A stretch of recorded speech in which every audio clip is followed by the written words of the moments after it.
Sir అయితే నిన్న వెలువడిన ఏదైతే 5 రాష్ట్రాల ఎన్నికల ఫలితాలు ఉన్నాయో అందులో ముఖ్యంగా మనం మాట్లాడుకోవాల్సింది Tamil Nadu election. Tamil Nadu election result చూస్తే టీవీకే పార్టీ అధినేత విజయ్ ఒక ప్రభంజనం సృష్టించాడని చెప్పుకోవాలి. అయితే విజయ్ పార్టీ ప్రభుత్వాన్ని ఫామ్ చేయాలి అంటే ఖచ్చితంగా ఒక పొత్తులోకి వెళ్లాల్సిన అవసరం ఉంది. అయితే కాంగ్రెస్తో కలిసి ప్రభుత్వం ఫామ్ చేస్తాడు అని తెలుస్తోంది. అలాగే ఇటు బీజేపీ అమిత్ షా ఆఫర్ని రిజెక్ట్ చేశాడు అని తెలుస్తోంది. దీనిపై మీ విశ్లేషణ ఏంటి సార్? ఎస్ అండి, ఇప్పుడు తమిళనాడులో విజయ్ ప్రభంజనం, జోసెఫ్ విజయ్ చంద్రశేఖర్ ప్రభంజనం. కానీ ఈయన కావలసిన 234 సీట్లలో గవర్నమెంట్ని ఫామ్ చేయాలంటే కావలసిన సీట్ల సంఖ్య 118+. కానీ ఈయన ఏంటంటే ఆ మ్యాజిక్ ఫిగర్కి చాలా 10 సీట్లు తక్కువగా, అంటే 108 దగ్గర ఆగిపోవడం జరిగింది. తిరుగులేని సంచలనమైన విజయం. ద్రవిడియన్ పార్టీలైన డిఎంకే, ఏఐడిఎంకే అంటే కరుణానిధి, జయలలిత పార్టీలనే మట్టి కరిపించిన పరిస్థితి. ఎంటైర్ క్యాబినెట్టే మట్టి కరిచిపోయింది. స్టాలిన్ కూడా ఓడిపోవడం జరిగింది కొళత్తూరు నియోజకవర్గం నుంచి. కానీ విజయ్ ఎంతటి సంచలన విజయం నమోదైన సుమారు 38.5% ఓట్ల సంఖ్య వచ్చిన ఒక రికార్డు. అది 2000 సంవత్సరం తర్వాత అన్ని పార్టీలు, ఇటు వైసీపీ, అటు జనసేనని, తర్వాత ఆప్, ఏ పార్టీతో పోల్చిన తిరుగులేని మెజార్టీ అనమాట ఫస్ట్ టైం పోటీ చేసినప్పుడు. కానీ పార్టీ గవర్నమెంట్ ఫామ్ చేయడానికి ఇంకా 10 సీట్లు తేడా. ఇది ఒక్కటే ఆయనకు ఒక మచ్చగా మిగలొచ్చు. మచ్చ అంటే అది ఒక లోటు అనమాట. ఇప్పుడు ఈ లోటుని భర్తీ చేయడానికి చేపించుకునే విధానంలో ఆయన వ్యూహం ఎలా ఉందని చర్చించే ముందు అమిత్ షా గారు వెంటనే ఫోన్ చేయడం, ఎవరికి, త్రిషకు ఫోన్ చేసి మా పార్టీ సపోర్ట్ చేస్తుంది, ఏఐడిఎంకే బీజేపీ అలయన్స్ మీరు తీసుకోండి, గవర్నమెంట్ని మనం ఫామ్ చేద్దామని ఒక ఆఫర్ ఇవ్వడం. కానీ విజయ్ దాన్ని తిరస్కరించినట్టు తెలుస్తుంది. ఎందుకంటే అసలు బీజేపీతో ఎట్టి పరిస్థితుల్లో విజయ్ ఎట్టి సంబంధాలు పెట్టుకోవడానికి ఆయనకి ఇష్టం లేదు. ఎందుకు లేదు అంటే మరి ఏ పార్టీ మీద ఆయన, ఏ పార్టీ సహకారం ఆయన తీసుకుంటున్నాడు అని చెప్పే ముందైతే అసలు బీజేపీని ఎందుకు రిజెక్ట్ చేస్తున్నాడు అంటే ఒకటే గుర్తుపెట్టుకోవాలి. ఆగస్టు 9, 2024 కరూరులో తొక్కిసలాట జరిగి ఆయన క్యాంపెయిన్లో 41 మంది చనిపోయినప్పుడు బీజేపీ నుంచి వ్యతిరేకత వచ్చింది. సిబిఐ అని, ఈడీ అని, ఈ కేసులు, ఈడీ కేసు ముందు ఉండొచ్చు, తర్వాత సిబిఐ ఎంక్వైరీ అంటే ప్రజలు ఎలా భావిస్తారంటే అది సిబిఐ అంటేనే మోడీ ప్రయోగించే ఒక అస్త్రం అన్నట్టు ఉంది. మనకు అది అందరికీ తెలుసు. ఎందుకంటే బీజేపీకి లొంగన వాళ్ళు ప్రతి వాళ్ళు సిబిఐ కానీ ఈడీ కానీ గురి కావాలి. ఇక్కడ సిబిఐని ప్రయోగించినప్పుడే ఆయన ఒత్తిడికి లొంగి బీజేపీ అలయన్స్ అవ్వచ్చు. ఎందుకంటే బీజేపీ మాకు అలయన్స్లో ఉండు అని బీజేపీ చేయని ప్రయత్నం, అసలు అన్ని ప్రయత్నాలు చేసేసింది అనమాట. కానీ ఎట్టి పరిస్థితుల్లో ఆయన బీజేపీ వైపు వెళ్ళలేదు. ఇప్పుడు అదే పాలసీని అప్పుడే వెళ్ళలేదు. ఇప్పుడు మరి బీజేపీ సహకారం ఆయన ఎందుకు తీసుకుంటాడు? ఎందుకు తీసుకోడంటే ప్రధాన కారణం ఒకటేనండి. ఇప్పుడు తమిళనాడులో 5.5% క్రిస్టియన్స్ ఉంటారు. ఆయన క్రిస్టియన్ బ్యాక్గ్రౌండ్ ఉంది, వాళ్ళ ఫాదర్ నుంచి, జోసెఫ్ చంద్రశేఖర్ నుండి. కాబట్టి క్రిస్టియన్ ఓట్ బ్యాంక్ ఆయనకు పూర్తిగా ఇప్పుడు నమోదయ్యిందని తెలుస్తుంది, పడినట్టు తెలుస్తుంది.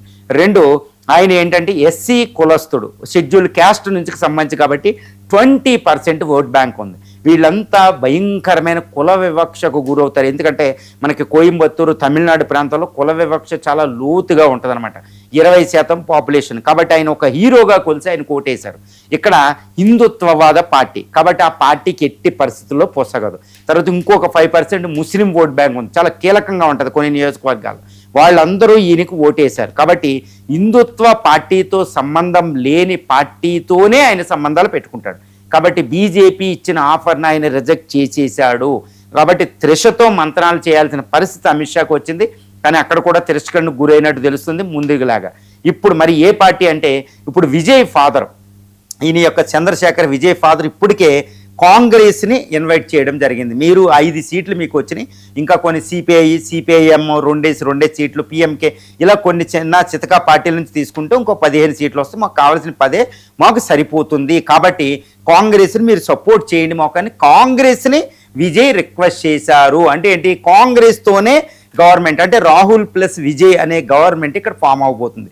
ఇక్కడ ప్రధానమైన ప్రశ్న ఏంటంటే మరి డిఎంకే ఇండి గ్రూప్లో ఉంది. కాబట్టి కాంగ్రెస్ డిఎంకే ఉన్నప్పుడు మరి కాంగ్రెస్ ఎలా సపోర్ట్ చేస్తుందంటే దీనికి డిఎంకే కూడా అబ్జెక్ట్ చేయదు. ఎందుకంటే స్టాలిన్ కూడా ఎట్టి పరిస్థితుల్లో దీనికి అబ్జెక్ట్ చేయడు. ఎందుకంటే విజయ్ ఇటు బీజేపీ, అంటే కాంగ్రెస్ బీజేపీ ప్రధానమైన శత్రువు డిఎంకే కూడా.